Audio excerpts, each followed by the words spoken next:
అందరికీ నమస్కారం. Welcome to Geethasri kitchen. ఈరోజు ఈ వీడియోలో నేను మీకు మరో హెల్తీ స్వీట్ రెసిపీ చేసి చూపించబోతున్నానండి. ఈ స్వీట్‌ని మనం హెల్తీగా అండ్ టేస్టీగా 10 నిమిషాల్లో ఈజీగా ప్రిపేర్ చేసుకోబోతున్నామండి.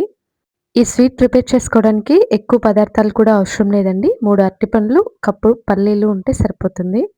చూడండి ఎంత జ్యూసీగా ఎంత బావుందో. లేట్ చేయకుండా ప్రాసెస్‌లోకి వెళ్ళిపోదాం. వీడియో చూసే ముందు ఒక లైక్ చేయండి. ముందుగా బాగా పండిన 3 అరటిపళ్ళని ఇలా తోలు తీసి ఒలిచి పక్కన పెట్టేసుకోవాలి.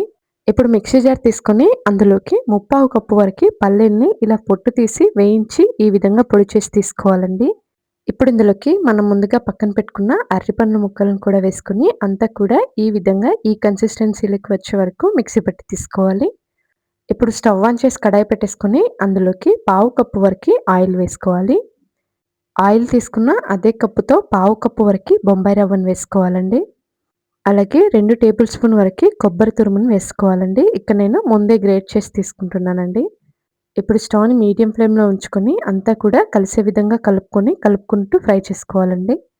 ఈ స్వీట్‌లో కొబ్బరి పలుకులు అక్కడక్కడ కూడా తగులుతూ టేస్టీగా ఉంటాయండి. అంతా కూడా ఇలా చక్కగా కలుపుకుంటూ కలర్ మారే వరకు ఫ్రై చేసుకోవాలండి. రవ్వ అనేది లైట్‌గా కలర్ మారితే సరిపోతుందండి. ఇక్కడ నేను కలర్ మారిన తర్వాత తీసి చూపిస్తున్నాను చూడండి. ఈ విధంగా కలర్ మారితే సరిపోతుంది. ఇప్పుడు ఇందులోకి మనం ముందుగా పల్లీలు అలాగే అరటిపళ్ళని మిక్సీ పట్టుకున్నాం కదండీ! ఆ పేస్ట్‌ని ఇందులో వేసుకోవాలి. ఈ పేస్ట్ వేసుకునేటప్పుడు స్టవ్‌ని లో ఫ్లేమ్‌లో ఉంచుకొని వేసుకోవాలండి. లేదంటే రవ్వ మాడిపోతుంది. ఇప్పుడు స్టవ్‌ని మీడియం టు లో ఫ్లేమ్‌లో ఉంచుకొని ఇలా కలుపుకుంటూ దగ్గర పడే వరకు ఉడికించుకోవాలండి. చూడండి అంతా కలిసిపోయి ఇలా దగ్గర పడే వరకు ఉడికించుకోవాలండి. దీన్ని కలుపుకుంటూ ఉడికించుకుంటూనే మరో ప్రాసెస్ చూద్దాం రండి. ఒక చిన్న పాన్ తీసుకొని అందులోకి హాఫ్ కప్ వరకు పంచదారను వేసుకోవాలి. ఇక నేను అరటిపండ్లు కొంచెం మైల్డ్ స్వీట్‌నెస్ ఉంటాయని చెప్పేసి కొంచెం పంచదార వేసుకుంటున్నానండి. మీరు కావాలనుకుంటే స్కిప్ చేసుకోవచ్చు. ఈ పంచదార మొత్తం అంతా కూడా ఇలా క్యారమలైజ్ అయ్యే వరకు స్టవ్‌ని మీడియం ఫ్లేమ్‌లో ఉంచుకొని ఇలా అంతా కూడా కరిగించుకోవాలండి. ఇక్కడ నేను పంచదార మొత్తం కరిగిన తర్వాత చూపిస్తున్నాను చూడండి. ఇప్పుడు ఇందులోకి రవ్వ అలాగే పల్లీలు తీసుకున్న కప్పుతోని ఒక కప్పు వరకు పాలు పోసుకోవాలండి.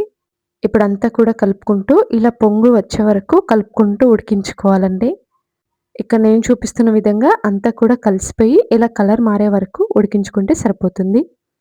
ఇప్పుడు మనం ముందుగా కలుపుకుంటూ ఉడికించుకున్న మిశ్రమం లైట్‌గా కలర్ మారిపోయి ఉంటుందండి. ఈ విధంగా ఈ స్వీట్ మొత్తం ఇలా కలర్ మారిన తర్వాత ఇప్పుడు ఇందులోకి క్యారమెల్ పాలు అంతా కూడా ఇలా వేసుకోవాలండి. ఇప్పుడు స్టవ్‌ని మీడియం ఫ్లేమ్‌లో ఉంచుకొని అంతా కూడా కలిసే విధంగా కలుపుకోవాలి. ఇక్కడ మనం పంచదారని కలర్ రావటానికి క్యారమలైజ్ చేసి వేసుకున్నామండి. మీరు కావాలి అనుకుంటే డైరెక్ట్‌గా వేసుకోవచ్చు. మనం వేసుకున్న క్యారమలైజ్ పాలు మొత్తం ఇలా స్వీట్‌లో కలిసే విధంగా కలుపుకుంటూ ఇలా లైట్‌గా అడుగంటే వరకు ఉడికించుకోవాలండి.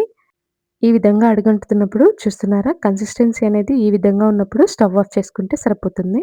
ఇప్పుడు ఏదైనా ట్రే తీసుకొని నెయ్యి గాని, నూనె గాని రాసుకోవాల్సిన అవసరం లేదండి. డైరెక్ట్‌గా వేసుకోవచ్చు. ఇక్కడ నేను కొన్ని డ్రై ఫ్రూట్స్ వేసుకుంటున్నాను. ఇప్పుడు మనం ముందుగా ప్రిపేర్ చేసి పక్కన పెట్టుకున్న స్వీట్‌ని ఈ విధంగా వేసుకోవడమే. ఇప్పుడు ఏదైనా గ్లాస్ కానీ, గిన్నెను కానీ తీసుకొని అంతా కూడా ఇలా స్ప్రెడ్ చేసుకోవాలండి. ఇప్పుడు దీన్ని చల్లారే వరకు పక్కన పెట్టేసి తీసుకోవాలి. ఇక్కడ నేను పూర్తిగా చల్లారిన తర్వాత తీసి చూపిస్తున్నాను చూడండి. ఇలా మనకు నచ్చిన సైజులో పీసుల్లా కట్ చేసుకోవటమే. అంతేనండి టేస్టీగా ఉండే స్వీట్ రెడీ అయిపోయింది. చూస్తుంటేనే నోరూరిపోతుంది కదా! లేట్ చేయకుండా ఒకసారి ట్రై చేసి మీకెలా వచ్చిందో కామెంట్